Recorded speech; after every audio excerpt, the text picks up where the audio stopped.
Salut à tous, les amis, on espère que vous allez bien. On se retrouve donc aujourd'hui pour le deuxième épisode de On Discute. On espère que ça va vous plaire, c'est parti.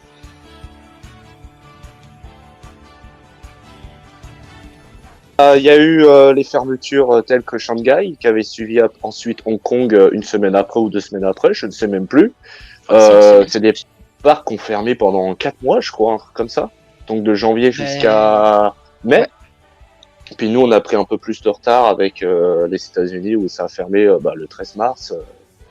Disneyland et Magic Kingdom ont suivi juste après. C'est vrai que ça fait un petit moment que c'est fermé, donc nous, ça nous manque. Et vivement la réouverture, j'ai envie de dire. Mais c'est vrai que ça a eu beaucoup de répercussions par la suite. Le nombre de visiteurs cette année va être, ça va prendre cher. Ils vont prendre cher et même au niveau des finances. Donc voilà, c'est. Je pense que on s'y attendait pas. Là, on a un peu le sourire là. On commence à avoir de l'espoir parce qu'on s'approche de la fin. Enfin, une réouverture. Donc pour revenir à la date de fermeture de Shanghai Disneyland, c'était le 26 janvier, donc tu avais raison. Et donc tu as Hong Kong qui a fermé le 7 février. On a eu Tokyo. On a eu Tokyo. Anaheim, Walt Disney World et Disneyland Paris. Walt Disney World et Disneyland Paris, c'était à quelques heures près, c'était la même chose. Bon, en tout cas, c'est la toute première fois. C'est quand même la toute première fois où tous les parcs Disney sont fermés en même temps. Alors il y a des parcs qui sont plus habitués aux fermetures, tels que même Disneyland Anaheim qui avait fermé en 2005 la dernière fois, je crois. Oui. Mais c'était pour un sujet positif, c'était pour préparer les 50 ans de Disneyland Anaheim, mais ça avait fermé aussi un petit peu avant avec plusieurs actualités. Puis Tokyo aussi qui ferme très souvent parce qu'il y a souvent des tremblements de terre ou soit des typhons. Les cyclones de là-bas, donc et des tsunamis aussi. Bon, après ça, Tokyo ne sont pas trop touchés avec Tokyo. Disney World aussi. Les cyclones. Oui, les cyclones. Disneyland Paris n'a fermé que 2 fois en réalité. C'était en 99, juste après la tempête. Il y a eu quelques dégâts. Et puis la dernière fois, c'était le 13 novembre 2015, suite à des événements qui s'étaient passés sur Paris à cette époque-là. Voilà, pour rester aux victimes. Ça avait fermé 3 jours, je crois, un truc comme ça. Donc peut-être reparler des réouvertures rapidement. Niveau réouverture, qu'est-ce qu'on a eu en tout premier? On a eu Shanghai Disneyland, donc le 11 mai. Donc c'était le tout premier parc Disney à réouvrir de tous. Donc ce qui nous a donné un élan de... On était très contents, tous les fans, même les non-fans. Hein. C'est ça, de l'espoir, de la positivité. Parce que Shanghai, ça a été le premier parc à ouvrir, c'est là où on a le plus de recul. Il y a eu des mesures qui avaient été prises au niveau sanitaire et c'est vrai qu'il y avait une limitation de guests, de visiteurs en fin de compte. Et au tout début, il n'y avait aucun spectacle. Au niveau des attractions, c'était une personne par véhicule. Donc on pouvait pas être, c'était séparé, on pouvait pas être ensemble. Et là, il y a pas longtemps, il y a quelques semaines, 3 semaines, un truc comme ça, ils ont repris les spectacles à l'intérieur avec aussi une distanciation sociale, c'est-à-dire à mon avis un siège sur 2 en fin de compte. Et par contre l'extérieur, pas du tout. Pour un Disneyland Paris, c'est peut-être à peu près ce qui va se passer, et puis voilà. Donc peut-être passer directement à la deuxième ouverture qui nous a vachement redonné le sourire, puisque c'était totalement dans un autre continent. Parce que Shanghai, bon, c'est en Chine, comme vous devez le savoir. Et là, donc, c'était aux États-Unis. Donc, le 20 mai 2020, on avait l'ouverture progressive de Disney Springs, donc le Disney Village de Walt Disney World, en gros, qui n'est pas notre Disney Village, qui est tout petit. Il fait la taille, en gros, de tout notre Disney Village avec tous les complexes hôteliers, donc c'est énorme. Il y a moyen de s'amuser là-dedans. Là, c'est un petit peu le centre-ville de Disney. C'est un peu le principe des resorts de Disney Village, c'est un centre-ville en quelque sorte.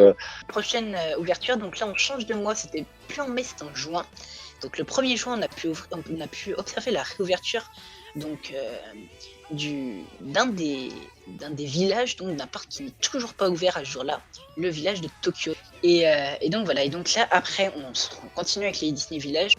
Donc le 9 juillet, on peut retrouver donc Downtown Disney, dont tu parlais tout à l'heure, donc le grand Disney Village de Anaheim, qui va réouvrir avec des hôtels. Avec des hôtels, certains hôtels. Oui, il y a eu confirmation.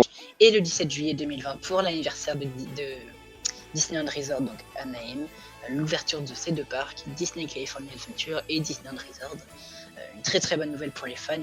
Et donc après, bon, pour finir, après donc la réouverture, donc le 20 mai de Disney Springs, on a le 11 juillet une nouvelle qui ravit les fans et même et tout le monde.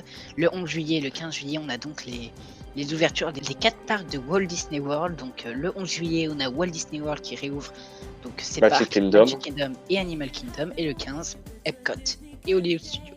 Et donc je pense qu'on peut parler du dernier parc qui a ouvert il y a 3 jours, si je dis pas de bêtises, 2 ou 3 ou 4 jours. Hong Kong. Hong Kong Disneyland. Donc là j'ai quelques petites photos, prévu des petits trucs. Vous pouvez retrouver donc quelques personnages, notamment dans les attractions, notamment là Mickey et Minnie. Totalement. Et ça continue encore parce que c'est vraiment le truc qu'ils sont voulu faire pour l'ouverture. Donc avec le nouveau château aussi, le château le Magical Dreams. Le Magical Dreams Castle. Septembre, c'est prévu pour le mois de septembre normalement. Et ça risque d'être retardé peut-être. Il y a une nouvelle boutique aussi à l'intérieur. Je sais plus comment ça s'appelle. Petit Boo, je crois. Donc voilà. Là, je vois Xavier qui nous parle de l'esthétique du château. Donc ouais, c'est vrai que l'esthétique du château, elle est pas particulière, mais c'est vrai que bon, l'esthétique du château. Elle est très asiatique, je trouve. Non, normalement, c'est pas censé être spécialement asiatique à la base. Normalement, toutes les tourelles devaient représenter donc une princesse ou un princesse. C'est ça. Sauf Vaiana, Elsa et Anna, qui sont représentées, mais qui ne sont pas des princesses officielles de Disney. Voilà, c'est pour ça que je disais film. Tac, on vous le met en gros. Donc bon, c'est pas la meilleure image, hein, mais on peut voir. Moi, je kiffe le château. Plutôt, ouais, mais sur ce quoi je rejoins un peu Xavier qui nous disait. Par rapport à Main Street. Je trouve que ça va pas du tout. Je trouve que, alors le château est pas mal en soi. Moi, je suis vraiment fan du château.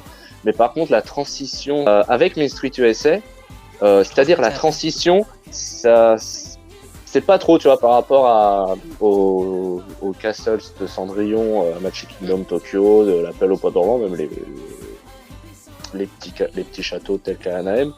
Je trouve qu'il y a une bonne transition entre avec, on va dire, Main Street USA et le château. Et là, je trouve que la transition n'est pas faite. Mais pour moi, ça aurait plutôt être le château est beau.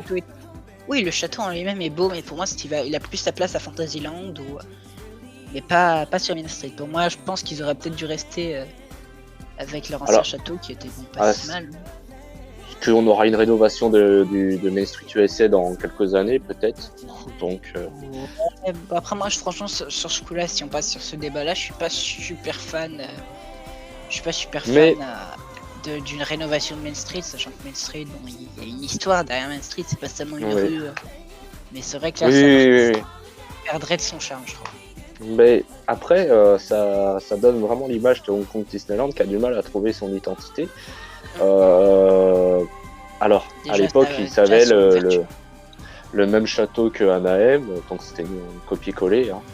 Là, ils ont voulu refaire un nouveau château. Ils ont profité d'un financement de 11 milliards de dollars, fait à Hong Kong Disneyland par le gouvernement et la Walt Disney Company pour pouvoir, on va dire, faire un plan de restructuration, de reconstruction, de rénovation, etc., du parc avec l'ouverture de Frozen Land, avec l'ouverture d'Avengers Campus. Peu importe notre avis sur ce château-là. Le château en lui-même est vraiment beau. Après, est-ce qu'il va aller dans l'univers, etc. Ça, c'est différent. Voilà, je crois qu'on a tout dit. Si tu voulais peut-être juste rajouter un truc sur. Non, vivement l'ouverture de TLP.